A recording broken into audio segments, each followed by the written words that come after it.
Bah! Bah! I'm riding along the Wirral Way in the Wirral, and I'm looking for something in particular. Thing is, I can't find it, and I'm wondering why. Surely it can't be that difficult.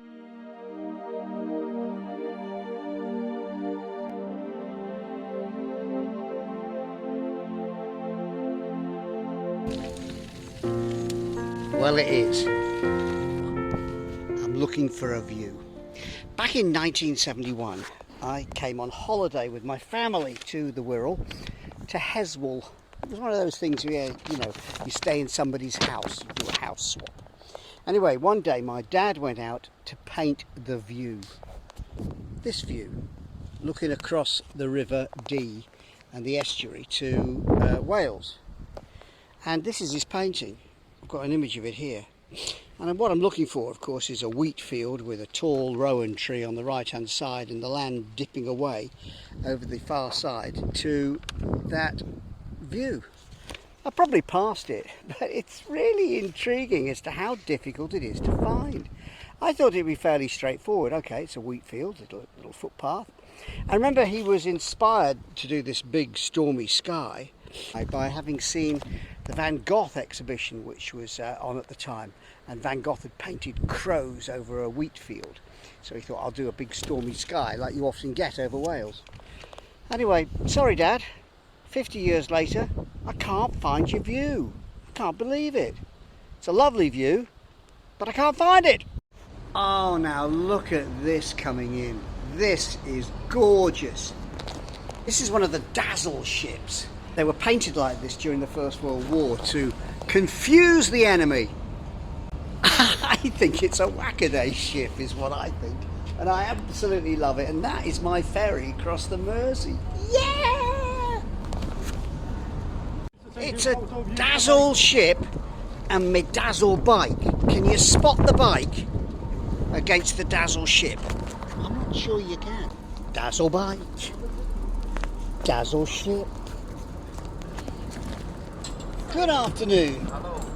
You waiting for me? Yep. Thank God for that. Nice to see you. You are. And we're into Liverpool. Yes. So ferry cross the Mersey, 'cause this land's the place I love, and here I'll pedal.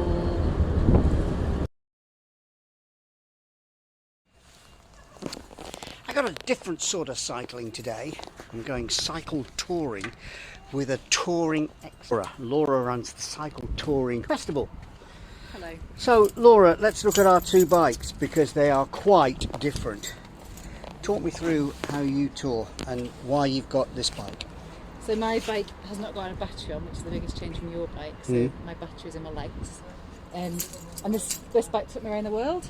So I cycled 13,000 miles on this bike, and it's probably now done about 20,000. It's 10 years old, which is why it looks so battered and beat up compared to yours. You've got an extra seat in here. Oh, that's for my little lad. I've got a 3-year-old and a 1-year-old, and the 3-year-old sits on this when we tour now, and the 1-year-old gets pulled along in a trailer most of the time, either by me or by my husband. And then sometimes we've also got a rear seat as well, and that might go on the back, but although I wouldn't take both rear and front, that would be too much. Now you've got a Brooks saddle. Yeah. What do you think when you see mine with the battery and stuff? Do you look at it with horror and go, "Hang on, that's an e-bike, that's cheating"? Not at all, not at all. We just bought an e-cargo bike for the kids to use instead of a car going around where we live. I think e-bikes are brilliant. They're the future in terms of making touring accessible for everybody and keeping people touring as long as possible. Like, I think, especially with our kids, it'd be great. We're going to try and go touring on our e-cargo bike, I think, because it means we can get up hills that we wouldn't be able to get up by leg power alone. But I am very jealous of your bike, mainly the colours. The things that I can't live without are my bells. I've got 4 of them. Tuneful. And also the rear view mirror. I love having a rear view mirror. Yeah, I'm jealous. And the kickstand. Yep, I've got a kickstand. So what can't you live without on your bike? These swept back handlebars. So this bike used to have drop handlebars, and I've concluded that the majority of bikes sold in the UK with drop handlebars shouldn't have drop bars because it's not a very comfortable riding position, and if you're touring it's nice to be upright and see the world and see what's going on around you, or if you're commuting and you're in traffic it's nice to have a more upright position. And these swept-back Jones bars are revolutionary. They make it really comfortable. You've got these things here. Yeah, that's front rack, so Yeah. if I'm touring properly I usually camp, so I have front panniers and back panniers and handlebar. Camping. Oh, thanks. Next time. Yeah. Yeah. When you look at R2 bikes, is there anything on mine that you wish you had? It's quite a lot actually. Kickstand, Yeah. mud guards, Yeah. rear view mirror, Yeah. battery. Yeah. Actually disc brakes. Yeah. Disc brakes on a tourer. Now ask me the same question. So what have I got on my bike that you wish you had on your bike? Nothing.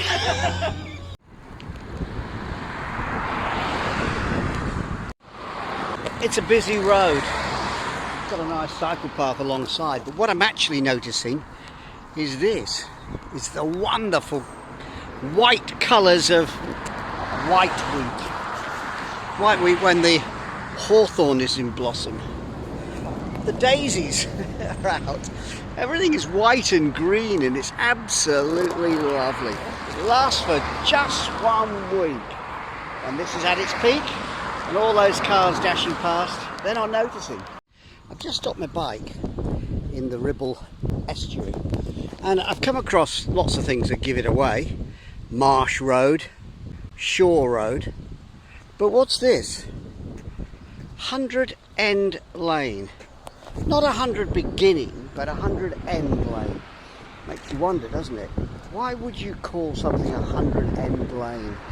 I've just come past a lane that was named Ralph's Wife's Lane. I know, not Ralph, not his wife, but his Ralph's wife's lane. I love the fact she hasn't got a name, but she does have a lane. Best kept street winner 2019. Wow, I wonder what the name of that street is. Rose Gardens. There's got to be some roses here. Let me have a look. Is there anything? Oh yes, there is. And they're about to come into bloom. Oh, that's nice. Congratulations, Rose Gardens. I'm in a grade 2 listed old church in Beaconsall in Lancashire. And I'm here because somebody said, come and have a look at this place. It got bombed in the Second World War. What? Hang on a second. I can imagine Liverpool being a target, or even Preston. But a little country churchyard? That just doesn't make sense. Until I saw this. Ooh, tut tut tut. Something's damaged that. Was it a bomb? That's a shocking thing to do. Boo! This is the blue plaque at George Formby's house in Lytham St Anne's. Now, George Formby, I've always thought of him like this. You know. I'm leaning on the lamppost at the corner of the street in case a certain little lady should pass by. There's another song of his which is all about when I'm cleaning windows, if you could see what I could see when I'm cleaning windows. And that funny little voice of his with the ukulele, which he played up here. 3 strings on a ukulele. My question is, has it ever been anybody's favourite instrument in the world? Well, possibly 1 or 2. George Formby had shocking teeth. He lived here until he died, it said, in 1961 at the age of 56. Now, the thing that really surprises me is that I always thought he was older than 56 all his entire life. Formby's house is this wonderful statue of Les Dawson, another fabulous comedian who is part of our culture. And what we love about Les Dawson is the way he would stand there, you know, with his hands like this. Do those expressions with his face and tell mother-in-law jokes. George Formby we remember for his songs, and what I remember best for Les Dawson is the fact he was a brilliant musician. He could play the piano really well. You know he could play the piano well because he would play it badly on stage, and that takes real skill. This is Fleetwood, a model town built in the 1840s to link England with Scotland. How? Well, the idea was the train would come into Fleetwood and you'd catch a boat up to Scotland. Yeah, extraordinary. And I got a family connection with this town, I'm going to tell you. You can't get the train to Fleetwood anymore. You get a tram, which comes from Blackpool. Now this is Lord Street, the premier street in Fleetwood. And back in the day, my grandparents met here and married in the local church, and they wanted some wedding presents, so the family went and bought them 3 chairs for the kitchen. That's one for him, one for her, and one for a friend. Still got those chairs. We've got them at home in our kitchen. And the thing is, they got them from a shop called Fishes. That's Fishes. Yeah, I know. This was in 1904. It's still going. So here's the church where my grandparents got married. So if this is where my grandparents got married, looks like a good place, I think, for a Martin Mallet name tag. I might have found just the spot down here next to the little font.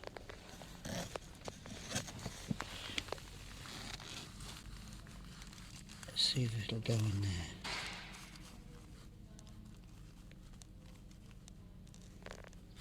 You and me, my baba.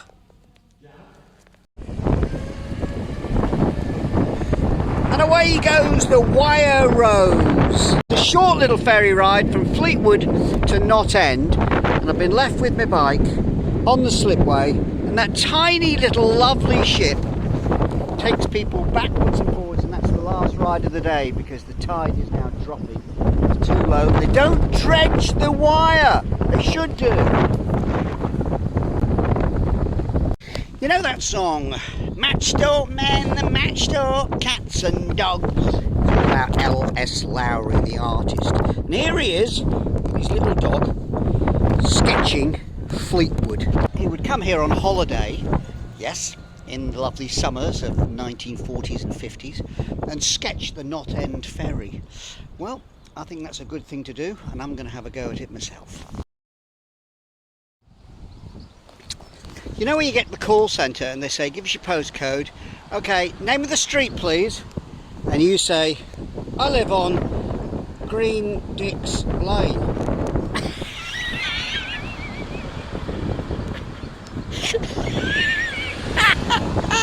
Oh, stop it.